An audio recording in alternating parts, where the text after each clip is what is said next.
Amen. Plapagan nato ng Ginoo mga utod. And I believe this time everyone here wants to reach greatness. Amen. Walang isang tao di or anybody here na gusto na aral lang kitatanan sa dalo. Amen. Yes, we all want greatness. And we want to grow in all aspects in our life. Aspects sa ato na life, mga utod ko. Everyone, somebody is thinking, I want to grow in my knowledge, wisdom. Gusto ko mag-grow sa ako na buot. Kung bata-bataon pa ko, gusto ko na mag-grow. Gusto ko na mag-mature the way I speak, the way I act, the way I do things. Gusto ko naman mag-grow ang akong giving. Everyone wants to grow and wants to do something great, right? Amen. That's why, parehas man mga utod ko, in Matthew chapter 23 verse 12. Anong insiling there? Matthew chapter 23 verse 12 in King James Version. This will be, whoever exalts himself will be humbled, and whoever humbles himself will be exalted. Let me give you an analogy, mga utod ko, before kita makalabot sa greatness. Kung gusto ta magkadto sa gym, kung tananin nakakadto na sa gym, mga utod ko, and if you will do gym, mga utod ko, magahakwat ka dito, pag abot mo gid sa sulod sa gym, you will feel weak in order to be strong. Sa library, mga utod ko, kag sa ako ng mga estudyante subong, and then before gali mga utod ko mag-start, I would like to acknowledge yung ginangakon mga student last week that they started officially sa klase mga utod ko. And this kagapon lang, they started their evangelism. Amen. And they reach a lot of the people. May balikan kami sa next week. And if you want, there will be another time for you. There will be another opportunity for you kung willing kagiyat magtuon sa Bible. About sa Bible, mga utod ko. Maglabot sa library, mga utod ko. If you want to go to the library, anong imo na yun? Pagkalabot mo to sa library, sino nakakatun sa library? Nagkuha ka libro. Pagkuha mo sa libro, pagkabasa mo sa libro, wala ka sa maintindihan. Dahil hindi ka kaintindi. You will feel dumb. Ito ako manghugit sa ako, hindi ko kaintindi.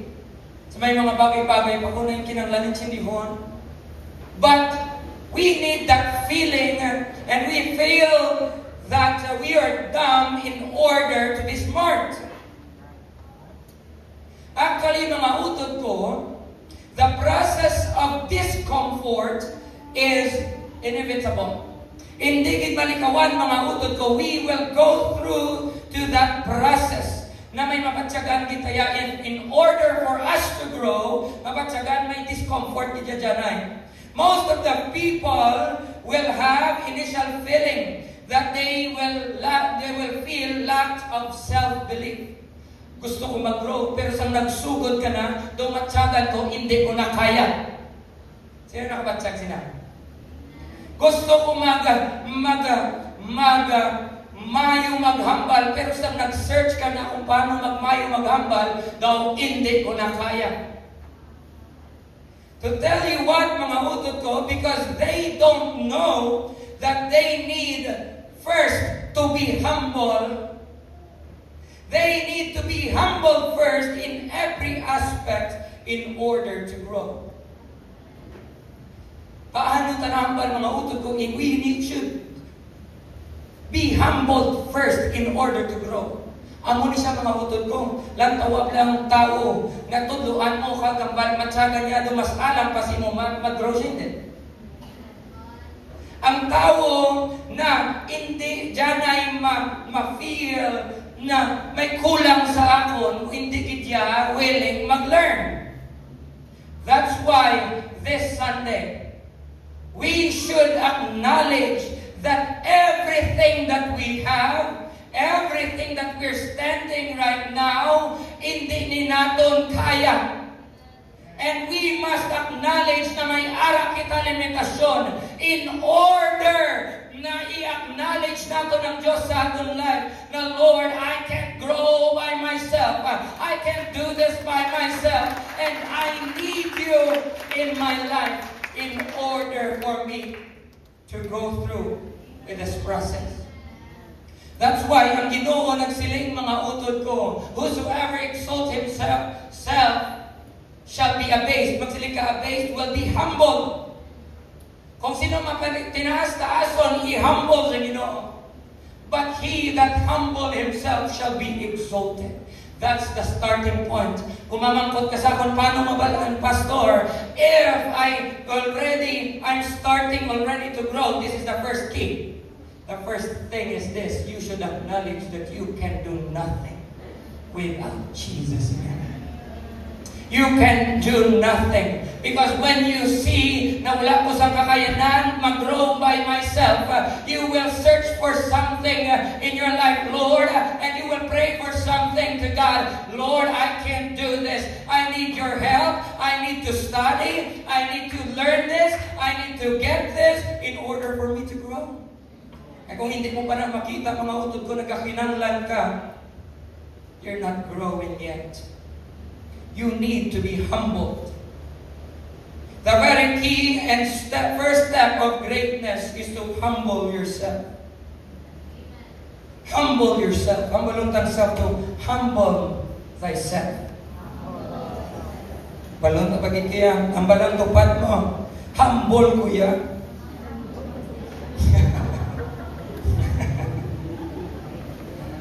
Totoo na. Yes. Amen. And this time, mga utod ko, because a lot of times in our life, many got frustrated. Sino nakaging frustrated na?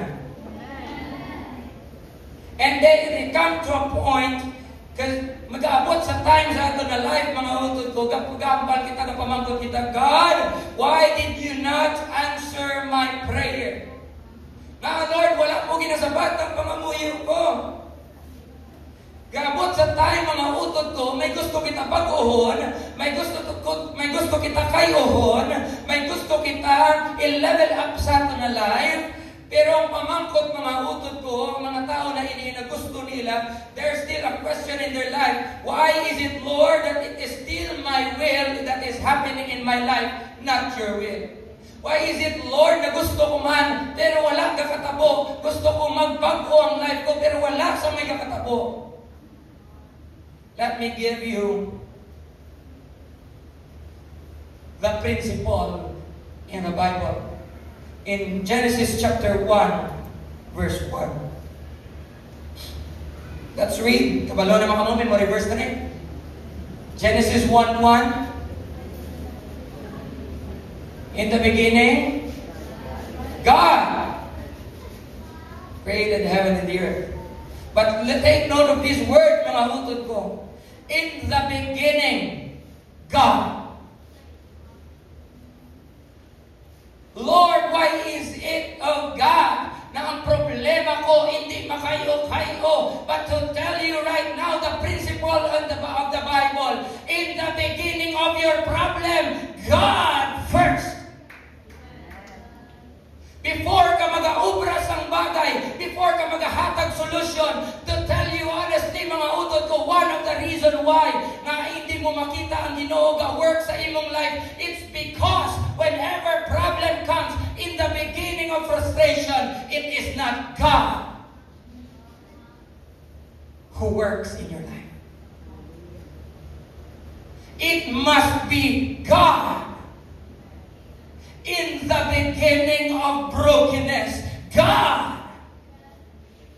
In the beginning of pain, God. In the beginning of your challenges, you must find first God. In the beginning of frustrations, in the beginning of this pain, you must find life first, God. Kinanglan kayo dyan ay naton mga utod ko. Even in blessing, in the beginning of blessing, God. In the beginning, everything that begins in your life, God must be first. He must be first of it. Muna sa mga estudyante, in the beginning of your studies, God. Hindi niya palang alam. Hindi po silingon na grabe ng intelligence ko, kalalapaw na mas alam pa ko kay Einstein. I don't need God. No, my brother. No, my sister. You still need God in your life. That's why the very thing, the principle of life here, if we want to see the will of God, put God first in your life. Put God first in your life. Mapa-job man, mapa-obra man, unahan ang Diyos. In the beginning of your job, God. In the beginning, if this can mag-drive ka sang salakyan, God. Hindi na kaya mga utod ko because may aksidente, isa lang aksidente mga utod ko. May brother na kita diri sa bago apartment sa NLJ Bacolod. Na-aksidente siya last week lang sa motor. Maro naman doon, kaya naman sa ka-drive. But to tell you honestly, this is not by our might nor by power. It is always by God's protection. It is always by God's leading. It is always God. Kita mo ang atong brother ko na aksidente, pero may tungod, may Diyos siya. Si Joshua. Brother Joshua, mga utod ko, wala yung natakod ang niya na helmet actually at that time. Wala niya na fasten. Pero pagka-aksidente niya sa kurbada, may lubak-lubak mga utod ko, nakibot siya, pagka-dagpa, naging pagkatabog niya mga utod ko, is this, wala nakakasagin niya. Because there's God who loves us. There's God who and there's God who leads us and protects us mga utod ko. Even in the beginning of our day, we must be God first. Even in things that sa maplano naton, sugod sa pagplano, O Diyos, ay hindi ko ni kaya kung wala ikaw. I must look for your will, and I must be dependent on your will.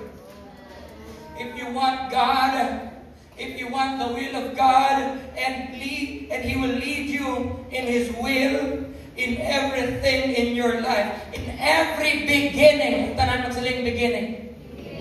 In every beginning of your life, put God first. Put Him first, my brothers and sisters.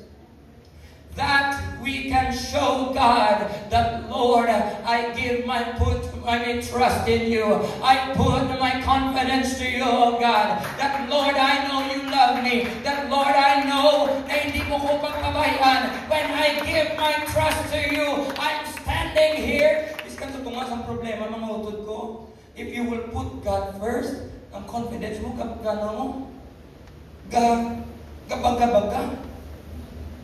Pero kung ang kakatabo, mga utod ko, sa ginhatag ko na libro, sino man na nakabatong sa mga estudyante about sa intercessory prayer na libro, ang kakatabo, mga utod ko, sa reality lang,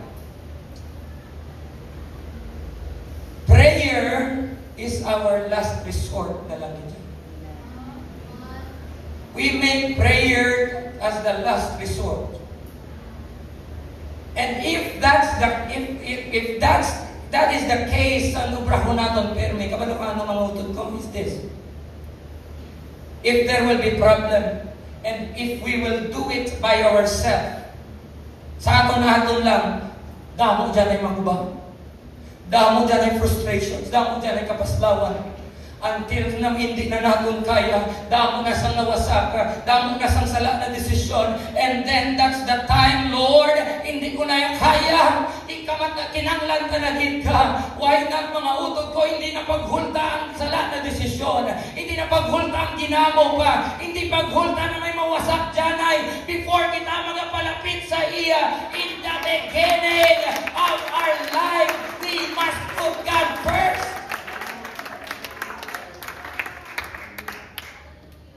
That's why even in marriages, even in relationships, ang mag-amay, mga utod ko, you must put God first. If you want God to move in your relationship, put Him first. Don't expect that Lord move sa akong relasyon and you will put Him as the last resort na lang. Don't wait for disaster before we call unto God. Don't wait for something that is bad to happen until, Lord, I will suko na ko, mapalapit na ko. This is the right time, mga utod ko. Samtang may kusog ka pa, samtang may tsansa pa, tawag kita sa Ginoo, and we will give our whole trust to Him. Ihatag, mga utod ko, sa Ginoo. Ihatag. Proverbs chapter 3, verse 5 to 6, trust in the Lord with all thine heart, and lean not unto thy own understanding. In all thy ways acknowledge Him, and He shall direct your path. Here is the text na ginbasa natin kagina, mga utod. In Matthew chapter 22, verse 14. Hallelujah. Basahon natin. For many are called, but few are chosen. Isa-isa ho natin, mga utod ko. For many are called. Magsiling ka called, mga utod ko, in Hebrew word, that will be kletos. Magsiling ka sang called, it is the word invited. Gina-invite. Many are invited in the Hebrew word. Many are given an invitation to come. Many are called. Gina-invite. And the next phrase there, but few are chosen. Tara, magsiling, few are chosen. Magsiling ka chosen, mga utod ko, is this. In Hebrew word, that will be eklektos. Coming from word ekleg ahi. Which means, mga utod ko, ang chosen tingali na ginatawag is this. It is to make choice, to select. To select, to make choice, chosen. But silingon, mga utod ko, pero may ginagamit, mga utod ko, many are called, many are invited, but few are chosen. Meaning, it is few who make choice to be invited. It is their decision to be chosen and to be invited, mga utod ko. That's why kung basahon mo ni, mga utod ko, in this chapter, in Matthew chapter 22, kung tulukon mo na, mga utod ko, this is the parable of the wedding feast. And this is the parable na may isa kahari na may ikaslon iyang bata. And He gave a lot of invitations. He invite sila to. Tagawi sila invitations ang mga tupad na cities kay kaslo ng akong bata. And sa paghatag sa invitation dito sa hari sa parable na ini, ang natabo, mga utod ko, everyone neglect the invitation of the king. Wala nila ginsabat ang pag-invitar sa isa kahari. And again, nagpadala liwat sa mas madamo pagit na servant ang hari to invite them to come to the kingdom para ma-witness nila ang kasal. But all of those people that was invited invited ang ilang ginhimo mga utod ko, they neglect the invitation, nagbalik sila sa ilang ulubrahon, ang iban nagbalik na pamalay ng pananong mga utod ko, and ang iban nagbalik sila obra because they are busy and they are not willing to accept the invitation. And it come to pass that they even killed the servant. Gina-invite na sila, kanto ka mo, palapit ka mo may arap ko, may kaslo na nga ako na bata. Hamal sa haring, but everyone neglected. And it come to a point that this king in this parable, because ginpamatay ang iyang servant, ginano ko na? Ginpamatay man sila tanan.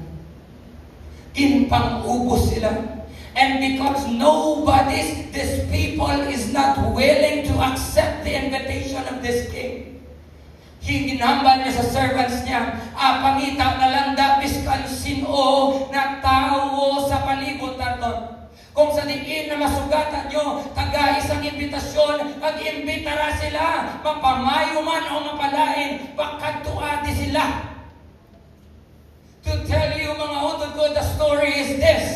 Kung kita galing mga utod ko, God, that our Lord Jesus also is inviting us na magpalapit sa iya. Everything maging padala sa mga servants, maging padala sa mga mensahero. But to tell you honestly mga utod ko, a lot of people in this world hindi excited sa invitation ni Jesus. He is also doing this king is doing his best to send another messenger, but this people is telling bala ka daya, mabalik lang ko sa akong kabuhi, akon lang niya, pero ang himo pa nila, gin-destroy pa nila ang servant. The moment gali mga utod ko that we will neglect the invitation, the focus of the king will change to somebody. Will change na samtantali ikaw ang gandum-handog niya. It will come to a point na kung hindi ta siya pag-isabton, kung hindi ta pag-i-accept ng invitations ang hari, masaylo dahil sa biya. Dato sa sambahan ng mga utod ko na miskan sino na lang na willing. Sino ang willing mag-accept sa invitation? Many are called, tananda mo damo, but only few respond in this calling. Only few respond with this invitation. That's why, sa sininatap na mga utod ko, when 5,000, Jesus fed 5,000 people, right? He performs a miracle and he fed 5,000 people. But only 500 followed him after lunch. He had 12 disciples, but only 3 went further in the garden and only stood with him, and only sa muna 5,000 nag-500. Tapos nagkaara sa 12 disciples. Kag sa 12 disciples siya, only 3 na nagupod sa iya pasaka sa bukid mga utod ko. Nagkanto, padalong dito sa garden. And only 1, this is John the Beloved, only 1 stood with him at the cross. From 5,000, 500, 12, 3, hasta nag-isa na lang. Here's my point, and I want you to listen to this. This is very important, mga utod ko. 5,000, 500, 12, hasta nagtatlo, hasta nag-isa na lang. The closer you get to the cross, the smaller the crowd becomes. The closer you get to the cross, the smaller the crowd becomes. Anong punto ko sa buong mga utod ko? The moment that we samtang ginapalapit naton, gapalapit kita sa cross. Yes, damo ga-believe sa Ginoo. But in another step, gadjutay na nagadjutay. May level naman, kinanglanam, dapat magkarelasyon ka sa Ginoo. Some wants only to believe, but some doesn't want to have relationship, only believing it. Naglabot naman sa time, mga utod ko, sa nag-believe sila na may miracle. And yes, ang iban gusto niya ma-follow, ubis kang wala. Basta naglabot na mga utod ko, kinanglan na mag-consecrate ka. Kinanglan mo sa, hindi ka lang mag-believe, dapat may relasyon ka, and also you need to sacrifice. There are things that you need to obey, but not all people willing to obey. It brings to 12 person. Ika nagpadalong sa 512 na lang, may dapat may consecration din, dapat mahimuon ka din sa Ginoo, 12 na lang. And the time nagahambal si Jesus, obtain niyo po sa garden. Kinanglan mo magtinir, pangamuyo, kinanglan mo magpakatutom ka, kinanglan mo tagahan importansya ang pagpangamuyo. Yes, everyone wants to go to the church but don't want to pray every day. Don't want to give, to spend time in prayer. Gagamay na nagamay. Ang mga tao na willing magpalapit sa cross. And the time that for the last point for this one man, John the Beloved, nagtindog siya gyapon hasta sa pag-crucify kay Jesus. Anong punto ko sa buong mga utod ko? Yes, ministry getting deeper. Getting level higher. Ang ministry nagabudlay, halin sa gamay, gadako. Ang ministry, mga utod ko, wala lang gatiner sa nabaw lang, wala gatiner mga utod ko sa small lang. We are growing. And that means, mga utod ko, kinanglan natin mag-improve. Kinanglan natin mag-pray. Kinanglan natin may disiplina. But not everyone, even in the outside world, who is willing to stand for that. Pero sa tininatak na mga utod ko, this is what I believe. Damo-damo naging tawagin, kasta maglasan ng ministry na sagwa, right? May mga young people kita nagatawag dito sa sagwa, gapa-share sa pulong sa Diyos, not to convert in the religion, but we want to share Jesus. This is all for Jesus. Paglantaw pa ba? There's a lot of invitations. There are million people who are invited to come to Jesus. But I'm so thankful na kita tanan nagsabad sa invitations. Saka mo sa nagsabad sa invitasyon sa Diyos. But I pray right now, mga utod ko, when we accept the invitations of Jesus, oh Lord, I know, oh God, may busy man ko, just like those people, maybe busy man ko, Lord, pero sang ginaksak natin, busy man ko, but I'm willing to accept, and I'm willing to endure this, oh God. I'm willing to go. Upon ko gyapon, in spite of anything, mga utod ko, you are already chosen by God. Kinpili ka na sa Diyos. And it's time for us right now, as we all stand together. This is the time that we will realize. Kabalo kong mga utod ko. Sa youth rally, I will give you this testimony. Katulo lang luha ko. Out of billions of God, there's a lot of the people who is more than me. Who is better pa sa ako. Better pa sa mga, kung sa kagwapuhon, wala gid kakamalingking ni damo gid sa mas gwapo. Kung sa kadakuon sang lawas damo, mas dako lawas sa sinungaling ko lakik nga nagatindog bisin nyo subong man. Lord, kung sa pahambalon lang, mas alam sila yan, mas nami sila, O Diyos. Lord, kung sa kanami lang sa kabuhi, kung kanami lang sa pangabuhi, nga ako ginagimpiling mo. I'm crying, and I'm crying. Lord, why me, why me, why me? Out of those billion people, na ako isa sa gitawag mo.